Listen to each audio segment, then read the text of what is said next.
I'm Candice Malcolm, and this is the Candice Malcolm Show. Thank you so much for joining us. We have a great episode. I'm really excited. We have Bruce Pardy joining the program a little later on. I want to start, though, by talking about something we talked on the show yesterday, and things have just escalated a little more. So I want to go through this quickly. And I'm talking about the battle of the premiers, the sort of war of words that's happening right now between the more progressive left-wing premiers like David Eby in British Columbia and Doug Ford in Ontario. And yes, I'm sorry, Doug Ford, you now fall into the more liberal progressive premiers because of what's going on in the country.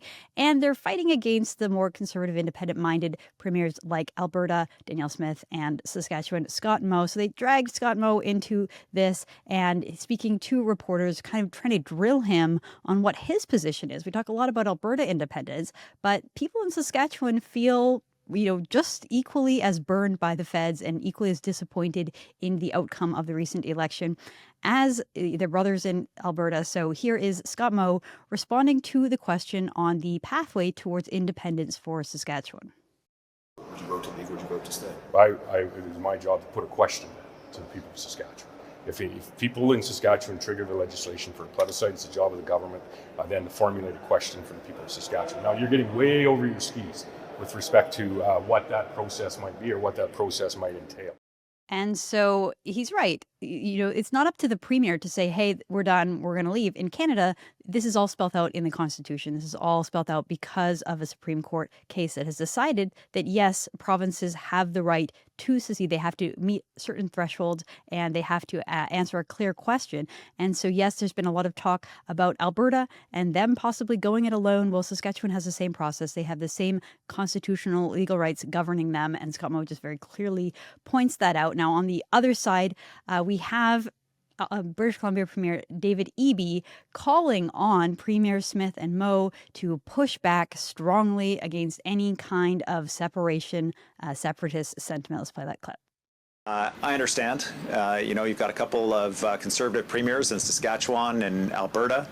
Their preferred candidate was not successful in the federal election. They have strong bases of support for the Conservatives in those provinces. They're navigating tricky waters. But I certainly encourage them all, Premier Smith, Premier Moe, and I believe that they're on board for this, to work together for the good of the country, to hold the country together, and to push back strongly on any kind of separatist sentiment. It's interesting because this whole idea that people in Alberta and British Columbia, or people in Alberta and Saskatchewan, sorry, are just being poor sports. Like their candidate didn't win, oh boo-hoo, like pick it together and let's all go ahead with Team Canada. It's just so missing the point. It's so surface level, right? It's like the idea that these two provinces and particularly people all over Canada have just been blatantly disrespected by the federal government for over a decade, and that other people in other parts of the country have decided to double down on this. Like I said this throughout the election, I thought it was an incredibly important election, and that we were faced with a fork in the road. And I don't like the way that our country is going. The saving grace for me is that it's a minority government. And I do believe we'll be at another election in another 2 years. Maybe that one will be the most important election of our lifetime. But if we keep doubling down on this path of just ruin, like economic ruin, we're heading towards poverty, we're heading just towards an economic collapse. Socialism, big government, everything is taking over. It's changing the mindset of Canadians. It's just not a good path. And if saying enough is enough, that's not like being any kind of like a traitor to your country. That is actually standing up for your people and for what is best for everyone.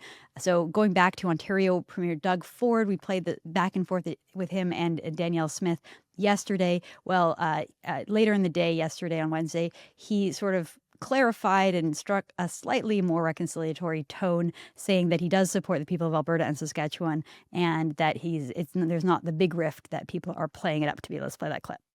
We get along. I think there's this big misnomer that we don't get along. I could call her up right now and say, come to Toronto, we'll be going out for lunch. So there's not this big rift that everyone's playing out. I just want to support the people of Alberta and Saskatchewan. They've been ignored for a decade now, and I support them. It's as simple as that.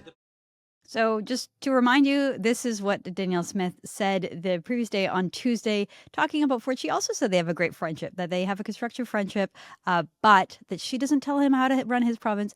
He shouldn't tell her how to run her province. Let's play this clip to refresh our memories. Well, Doug and I have a great friendship. We don't agree on everything. In fact, I think we supported different people in the last federal election. And so we don't have to agree on everything. But what I will say is we have a constructive conversation at the coffee table. I continue to look forward to having a constructive conversation with him at the coffee table. But he's the Premier of Ontario. I'm the Premier of Alberta. We just have different issues that we have to respond to in our respective jurisdictions.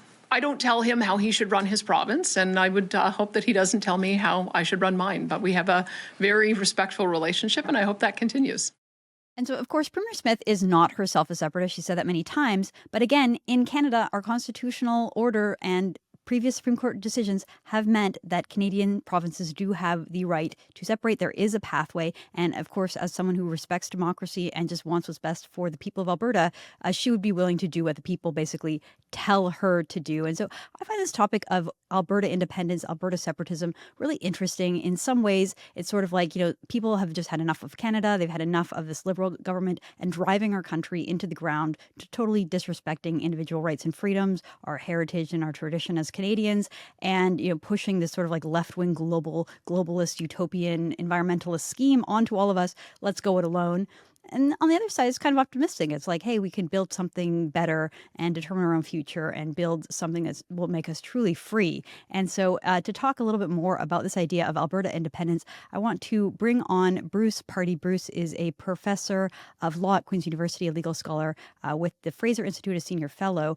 And so I had Bruce on this show back in February. He wrote an essay calling for an Alberta Declaration of Independence. Isn't this interesting? So 3 months ago, before all of this stuff was flaring up, before the Alberta Accord, which Alberta Premier Danielle Smith recently announced, we went through this on the show, basically just calling out the federal government and making it very clear all of the demands that Alberta has for the future, that Alberta requires basically economic freedom and the ability to get its products to market, and an end to equalization payments and stopping subsidizing other big rich provinces, all totally reasonable things.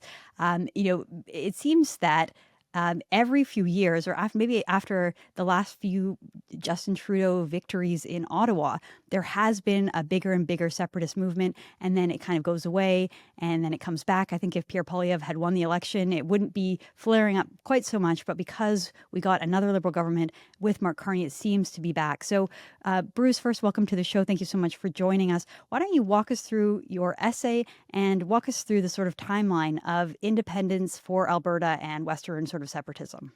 Yeah, it's been very interesting to watch, and the election, of course, was perhaps you put it as a fork in the road or a threshold.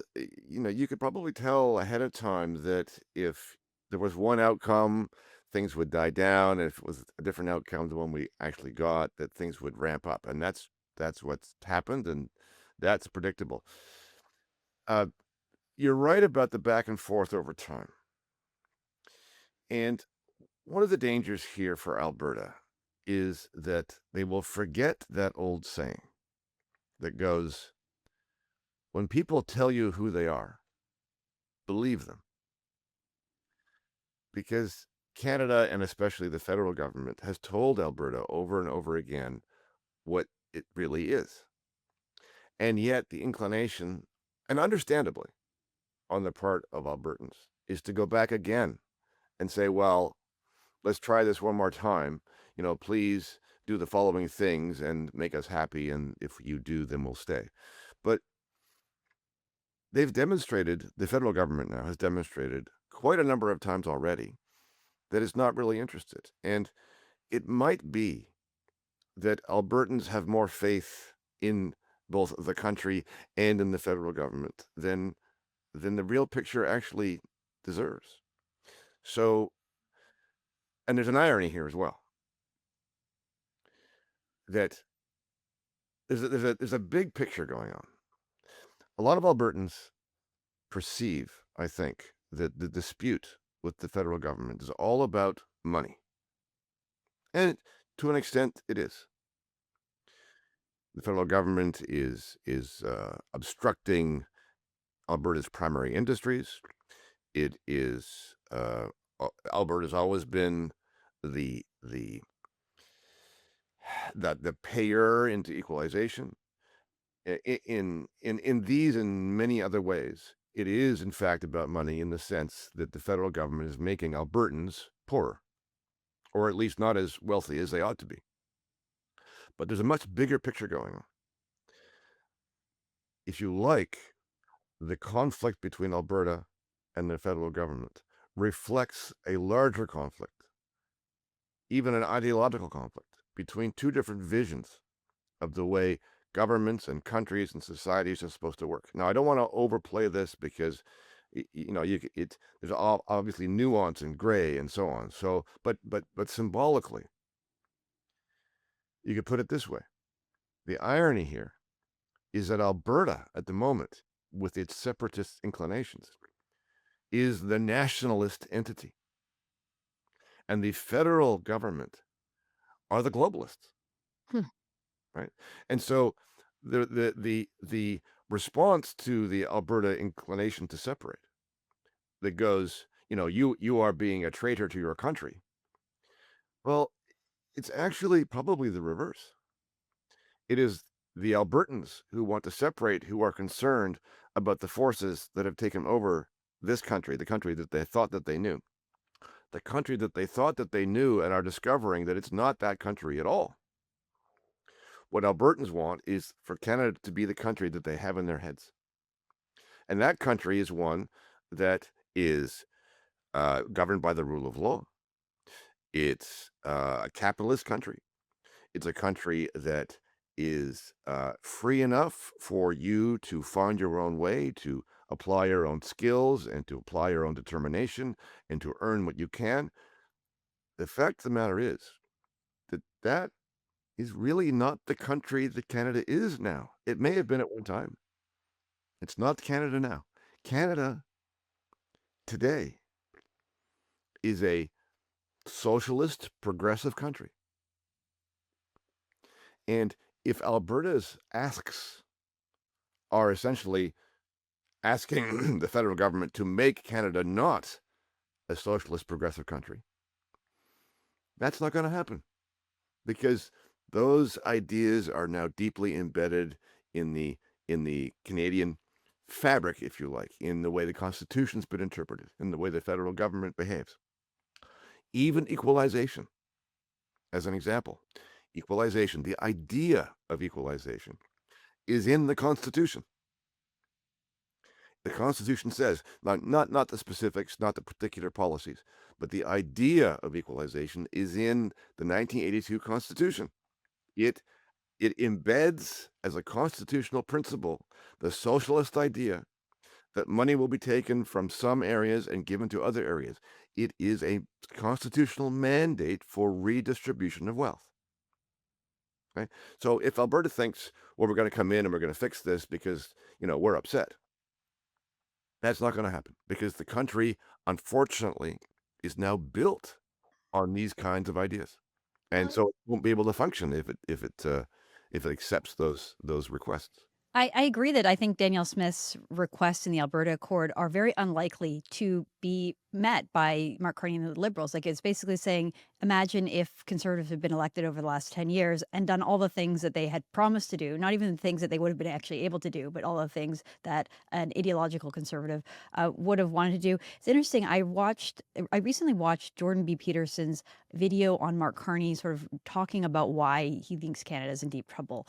And basically talks about how Mark Carney's values, as laid out in his book Values, are not Canadian values, right? They are progressive, environmentalist, lefty values. I think this was a thing that used to drive me crazy about Justin Trudeau, is that he purported to be Mr. Canada, and his Canadian values were fundamentally different than my Canadian values. I don't But you see, recognize Canadian values. that's my point. That's my in what he point. said. I think this is a mistake. It's not just Carney, and it's not just Trudeau. Those values you're talking about, here is the uncomfortable possibility. Those values you're referring to are Canadian values. Those have become Canadian values. We just had an election, and 60. Well, you could put it two ways. You could say that either 60% of the people who voted for a progressive socialist party, or you could say, well, almost 100% of voters voted for some kind of a progressive party. because most of the parties running have progressive policies. No, all the parties running. You're right. There Right. was no traditional conservative party running in the So election. that idea, and I'm on the same page as you, that I would like Canada to not be what you're describing. I would like Canada to be a country that does not embrace the set of values that you referred to. But I'm afraid that it is. I mean, we saw this. We saw what Canada really was, for example, during COVID, and that was not a mirage. That was pulling back the curtain. And so we have to deal with the reality that the country is not what we would like it to be. And the question that follows is it productive to try to change it into that which we imagine it ought to be, or to accept the reality that we've now been confronted with and decide, well, I'm speaking now of Alberta, to decide, you know what, this just isn't going to work anymore. We have tried. And you'll note the kind of response that the sentiments in Alberta are receiving compared to the separatist sentiments from Quebec long ago. Okay, again, I don't want to overgeneralize, but you could put it this way: when Quebec long said, we are unhappy, the response sometimes was, well, we're sorry you're unhappy. What can we do to help? Because we want you to stay. The Central Canada, federal, and even sometimes Albertan response to separatist sentiments has been not, we're sorry you're unhappy, how can we fix it? It's, how dare you? It is an accusation of betrayal. Mm-hmm. And that is, I think, a gauge of one of the differences between this conflict as it unfolds and the one that happened with respect to Quebec.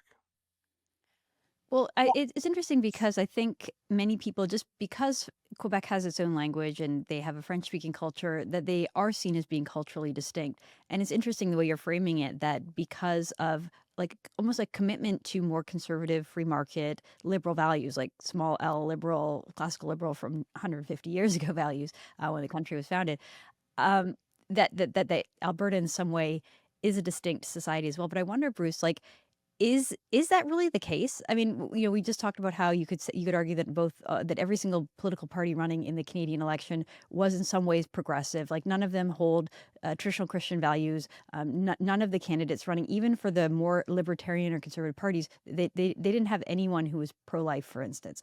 And yet, in Alberta, I wonder, I lived in Edmonton for 4 years. I have a lot of friends who live in Calgary. It's also a rather progressive place in many ways. And I believe at this point, the separatist sentiment is somewhere floating around 30%. So I worry that even in the bastion of conservatism in the heartland of Canada, that this toxic sort of ideology, the thing that you and I are talking about and that we, in our careers and in our lives, we fight against, that it's such a stranglehold around our society that even a movement like this wouldn't create the sort of a better path for people who are worried about this ideology. I think it's a fair point. I think it's going to be a test, right? And here's one of my favorite tests for Albertans. So part of the sentiment around this issue is the idea that they want to be free. You want Alberta to be a free country, if you like, certainly a free province. And fair enough, good for them. But the test is, all right, so does that mean that you agree that socialized medicine has to go? In other words, free countries don't have single-payer healthcare systems. And the danger is this, that Albertans will perceive that their problems lie specifically with a particular federal government and its specific policies, as opposed to the large trends and features of Canada as a country. Now, one of those features, of course, is our socialized system of medicine. And people get used to what they get used to. If you really want a free place to live, whether it's a province or a country, independent country, if you really mean that word, free, then you do not mean a system of medical care that is run and controlled and paid for by the government. And so this is one of the things I like to ask the Albertans who profess a determination to be independent and free, to say, does that include your healthcare? And when they say, well, we need to keep our healthcare, then my response is, well, then you don't really mean it. You don't really mean what it is that you're saying, or you mean a completely different thing than the words suggest. Right. And so how is it then, like, if someone, I mean, you wrote this, you're not yourself from Alberta, you're from Ontario, you live in Ontario. But, like we said, back in February, you wrote this Declaration of Independence for Alberta, where you believe that it is time for them to just cut ties, cut loose and start something new.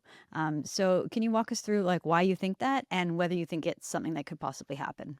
Yes, sure. So if you go back to the time of the American Revolutionary War and Declaration of Independence for them, at that time, they wanted the Canadians, as they then were, to join them, to get out from under the thumb of the British Crown.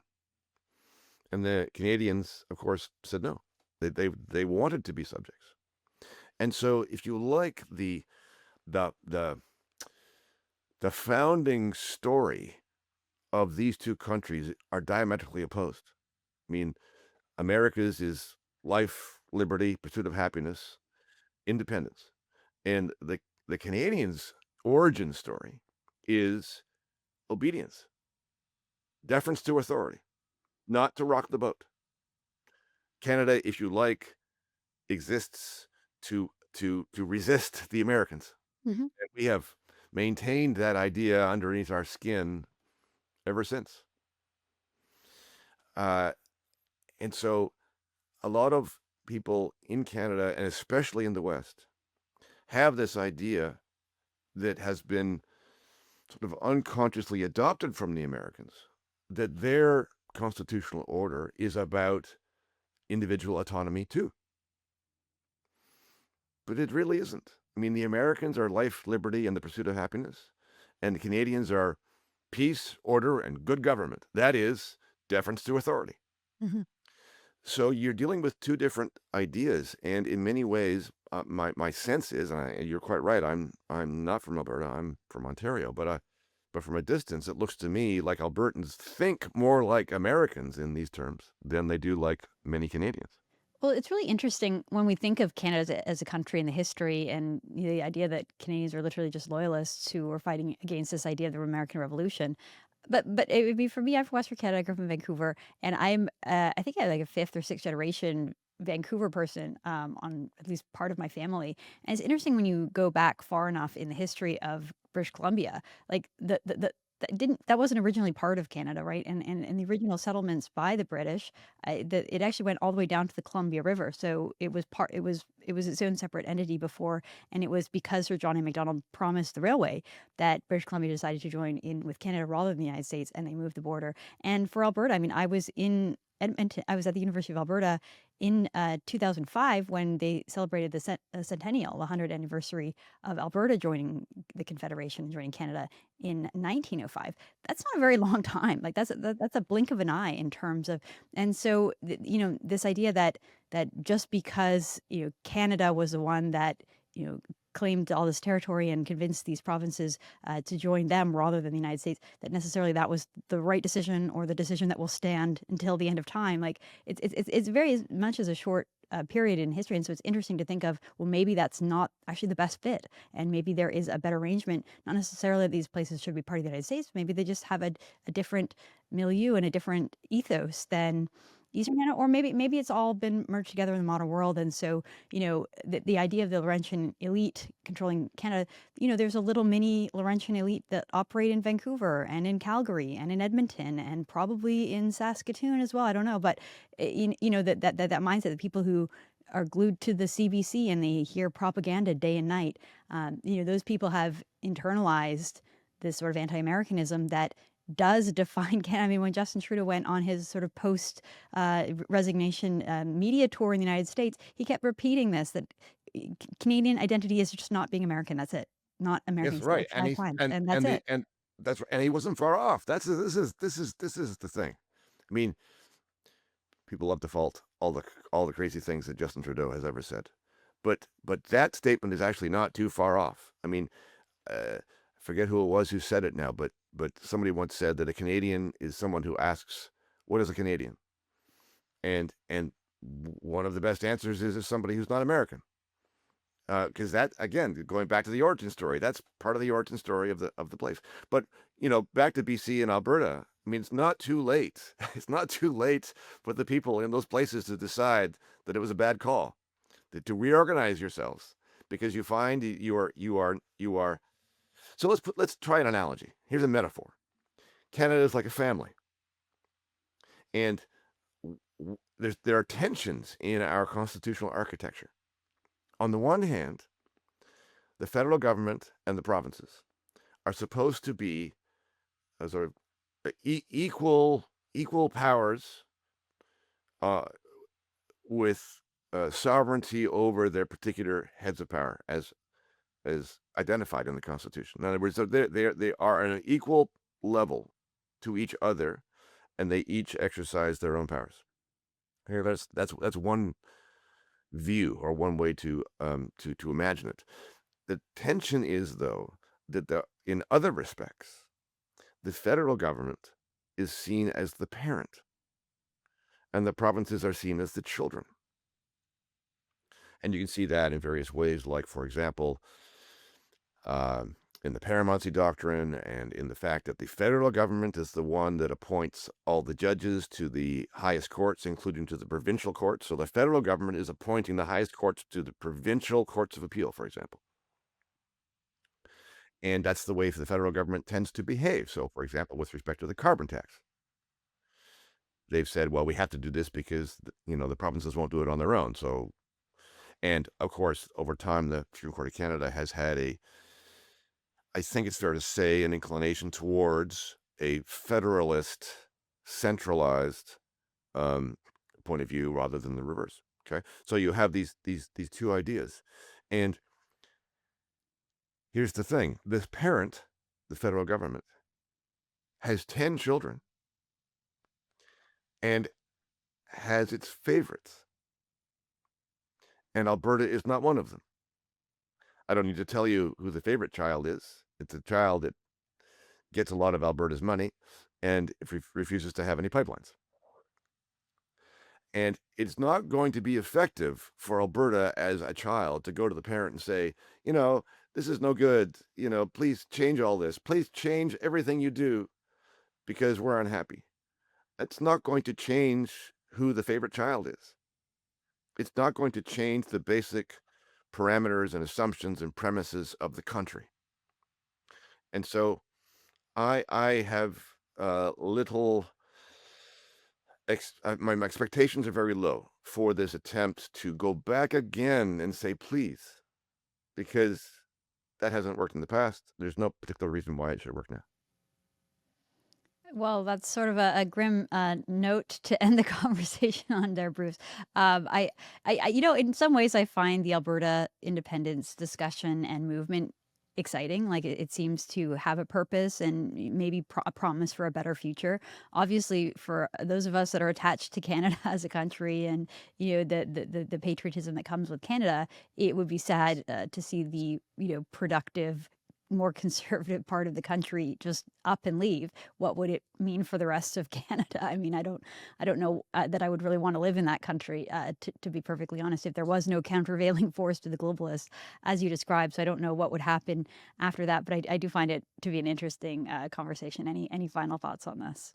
Yes. Well, so this is one of the hopes of the rest of us who are not in Alberta, that Alberta, in pursuing its own interests, which it ought to do, could be the catalyst for actually being able to change the country. So if Alberta resolved to leave, and whether it actually did or not, that would throw potentially the country into turmoil. And turmoil is what we need, in the sense that if you simply ask nicely, nothing's going to happen. But if you actually go and do it, then the way that the country operates will become not feasible anymore. And that's the impetus I think we need for actual real change. Well, that's super interesting, and appreciate your thoughts on this. We're going to have you back again for another segment on the tariffs and what the correct response to Donald Trump and the tariffs are. But thanks for this conversation, Bruce. Really appreciate it. All right, folks, thank you so much. We'll be back again. I'm Candice Malcolm. This is Candice Malcolm Show. Thank you, and God bless.